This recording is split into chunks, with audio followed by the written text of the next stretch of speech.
don't feel this comfortable sitting this close to him, and I'm on a whole nother coast, bro. Well, it definitely seems pretty clear that the doll has some dark energy. But let's get a second opinion from our resident haunted objects expert, Andrea Message.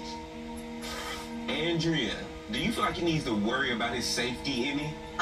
Well, you always have to worry about your safety when you don't know what you're dealing with, unless you know specifically if it's a human soul that's trying to reach out, if it's a demonic spirit. You always want to treat it with respect. Do you believe that objects that are present during a traumatic or horrific event can actually be susceptible to attachments? Oh, goodness, yes. Emotion is a really great conduit that can cause attachments. I've had that experience myself when I've had an object that ended up having a demonic entity attached to it. What should Chris do to protect himself? If he's having negative reaction to this particular object, I would give it to somebody who knows how to deal with it personally.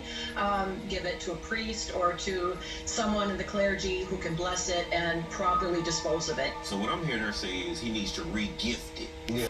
Wow. Pastor Brown, you're not the only one who's seen something like this. We have a friend, Andrea Message, an expert in spiritual phenomenon, who might be able to help us understand a little bit more in depth. So we're going to patch her in right now. Is that cool with you? That's cool. Okay.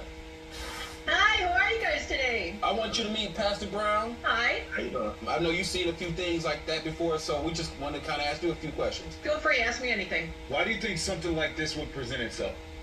Doing what I do, we see a lot of evil things. I'll tell you, I've been scratched, I've been pushed, I've been under physical attack where I've actually gotten severely sick.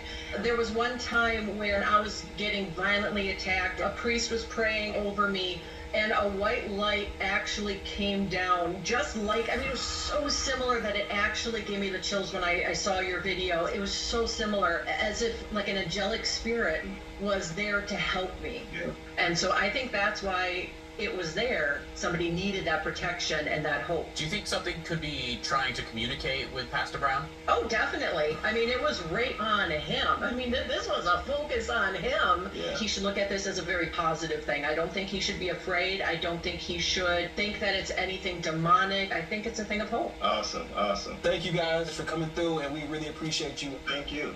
Uh-oh. The alarm dropped. It made me jump. I don't really jump.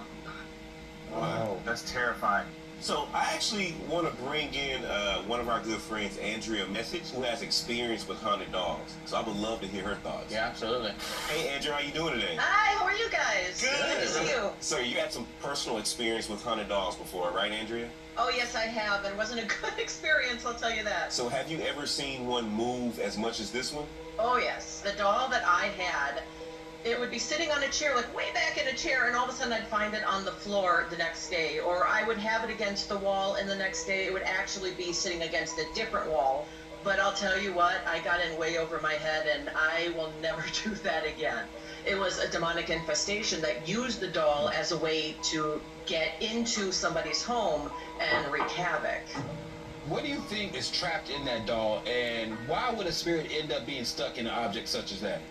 Well, there are a few different things that could be going on. It could be just a spiritual attachment where maybe this was a doll that was so special to them and so important to them, they just can't let it go. Another thing is that it could just be something demonic that's manipulating the doll, like in the case of what I experienced.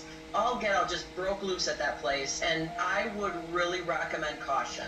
Even if you don't believe in a religion, it's still always a good idea to have somebody come in and do a blessing if it gets too bad. What about fire? Okay. Suggesting arson? You suggesting arson? That's There's a illegal, Jack. there's a way simpler solution called eBay. Again, you can just resell, you get your money Don't back. just like, No! Jack, you know that. I want to bring in a haunted objects expert, Andrea Message, just to see what she thinks. Yeah, perfect.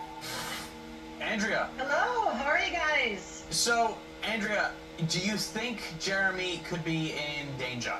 Well, there's some weird history to dolls, guys, that people don't really understand. Like, for example, how they used to be used to bind souls, especially of the dead, parents who couldn't let go of their children who died. And usually when you find something like this, you're finding something that's a little bit dark, something that he should be cautious of at the very least. Do you think Eddie could be a vessel for the dead? If it were me, I think Eddie is more of a vessel for something a little bit darker than a human soul. And not just Eddie, but there was something about that other one. Yeah. You could see a reflection in the glass, and if you look at the face, y'all, that face was human. And then it turned. I just think there might be something demonic going on there. It gave me Chills. Jeremy, do you have any questions for Andrea? Yeah, I'm just curious, any methods that I need to protect myself with. Just realize no matter what you're dealing with, respect is number one. Don't go in there and start challenging it. Just show respect, and that'll protect you a long way.